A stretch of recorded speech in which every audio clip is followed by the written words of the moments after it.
मझधार डूब गई नाव गई बीच मझधार डूब गई नाव गई बीच मझधार बेटी किनारे का सोचल संसार डूब गई नाव भाई बीच मझधार भाई का सोचल संसार डूब गई नाव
बिहारी लाल की जय हो।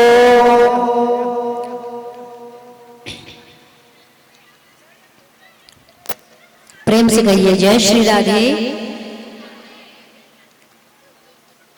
अब चलते हैं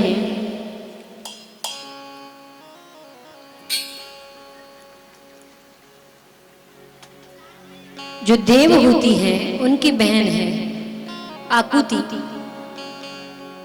ये रुचि प्रजापति के साथ उनका विवाह किया गया, तो उनके घर भगवान यज्ञ बन करके प्रकट हुए हैं।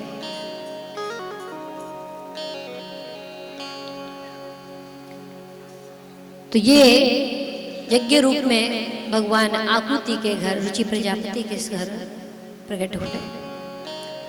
तीसरी जो कन्या है जिनका नाम है प्रसूति, ये प्रसूति नाम की जो कन्या थी ये ब्याह दी गई किसे? दक्ष प्रजापति को। और आप सभी जानते हैं दक्ष प्रजापति की या साक्षात जगदम्बा ने जन्म लिया सती के रूप में, और वो भगवान शिव की सौभागिनी बनी।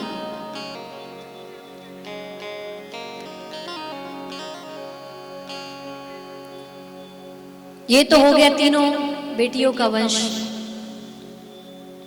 देवहूति की जो कन्या है उसमें एक अनसुईया भी है जो अत्रि मुनि को दी गई थी। भगवान दत्तात्रेय बनकर के उनके घर प्रकट हुए। अब हम चलते दोनों बेटों के घर।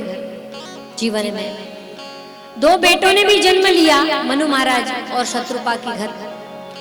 पहले पुत्र हैं प्रियव्रत और दूसरे पुत्र हैं उत्तानपाद। तो उत्तानपाद जो थे उनकी दो पत्नियां थी, एक का नाम था सुनीति और दूसरी का नाम था सुरुचि। लेकिन उत्तानपाद सुनीति को प्रेम नहीं करते थे ज्यादा, सुरुचि को प्रेम करते थे। वो उत्तानपाद कौन है? हम सदैव उल्टे चलते हैं। उत्तानपाद जिसके पैर ऊपर है, उल्टे पैरों वाला, उल्टा चलने वाला। नीति अच्छी नहीं लगती हमको, नियम में रहना, नीति से रहना हमको अच्छा नहीं लगता। सुरुचि हमको अच्छी लगती है क्योंकि मनमानी वो राजा के कहने पे चलती थी। लेकिन सुनीति जब भी राजा गलत कुछ करते तो सुनीति उनको कहती नहीं नहीं सुबह जल्दी उठना चाहिए। लेकिन सुरुचि कैसी थी? राजा यदि सो रहे हैं, कुछ अधर्म भी कर रहे हैं तो उससे कोई लेना देना नहीं, ठीक है जैसी तुम्हारी मर्जी। इसलिए राजा को सुरुचि प्रिय थी, सुनीति प्रिय नहीं थी। नीति हमें अच्छी नहीं लगती, हमको सुरुचि अच्छी लगती है। लेकिन नीति के पुत्र हुए ध्रुव जी महाराज और सुरुचि के पुत्र हुए उत्तम। जो नीति को अपनाता है उसके घर ध्रुव का जन्म होता है। और ध्रुव किसे कहते हैं? जो अडिग है, जो कभी जिसका विनाश नहीं होता, वो ध्रुव। और आप भी देखते हैं ना उत्तर दिशा में आज भी ध्रुव लोक के राजा बन करके निवास कर रहे हैं। जब नीति को हम अपने जीवन में अपनाते हैं, अब कई प्रकार की नीति है, गृह नीति, कूटनीति, राजनीति। हमारे घर में पुत्र गृह नीति, गृहस्थ में भी अपनी अपनी नीति है।